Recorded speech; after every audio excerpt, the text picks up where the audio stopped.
گویم که یافتم جفت خود، حولی از فرزند نبره پور شد. زندگی شیرین به توی و سور شد، حق و همسایه بشد چون خشت بار. یافتم در بین مردم اعتبار، لیکن عمرش که فقط 60 سال بود، خط و مهره از قضایش رفته بود. من زی اوی و او زی من گشته رضا، خانده شکرانه کنم دایم دعا. ای خدا از باغ جنت جای ده، از ثواب تاج ورا بر سر بده. شعرش گرگاخان ولی زاده در توی نکاهی سنجم، هر یک جویای بخت خود بودن. دو گلی نمرسته اکنون یک شدن، غنچه ها بشکفته و با هم شوند، سالها افزوده مستحکم شوند.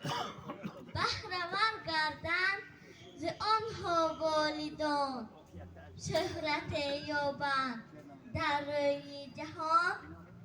خدمت و خلق و وطن کرده عیان، بر پدر رحمت بگویند آدمان.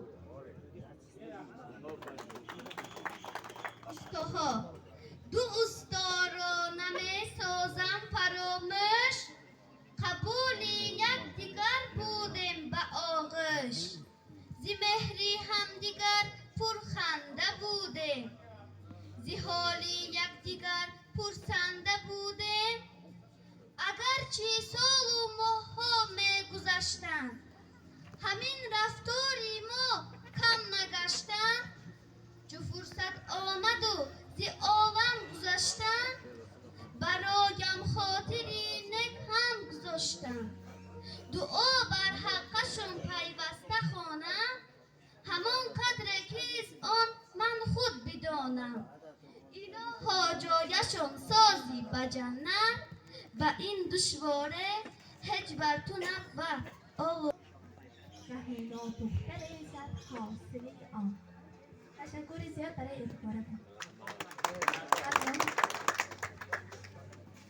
بلا استاد شاعر و نورانی دهرمان شکرگاهان ولیزاده، شما را با جشن 75 سالگی روز مولودتان تبریک و تهنیت گفته از درگاه با شعرها داده می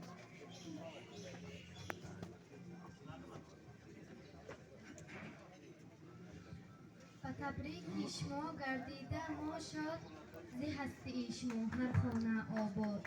ذهن همراه ما یک عصر بابا، شما کوهی بلنده در گویا. قلم در دستتان جایی عصا باد، چو سعدی بر دوام عمری شما باد. چو بستان و گلستان بر جهان داد، دوامی آن به اوراقی شما باد. ورا که عمر از 100 هم گذشته است، ولی عمر شما حالا به 75 است. اگر با این قلم آهسته گردید، ز لطفی حق با این سین ره نوردید. چو جشن مولودتان بادا مبارک، ز هر سه میرسد صدها مبارک. سحرگاهان چو بیدارم کنی تو، بر رزق پی وادارم کنی تو. جهان اصحاب خود بیدار کردم، از این زنگ تو منتدار کردم. با فراست و تو به حد تشکر، گویم زی مغز جانم من به عدد تشکر. رحمت به تو برادر با جان و دل برابر، گرچه نی تو دادر خانم به جای دادر. پیغام دوستی را به 4 قطب دوانیم، صدای قلب خود را تا بر فلک رسانیم. کسی پرسد اگر تو از کجایی، من از پنزار گویم به ابای. مکانی کن شفا بوده هی ما، برآمد نام آن هم از همان جا. اگرچه نام پنزار است امروز، تماشا کن چو بستان گشت و پیروز. زی هر میوه توانی یابی اینجا، روان از آب جوییده هی ما. зи файзи он буд мардум сарафроз намуда баҳри меҳмон сурфаро боз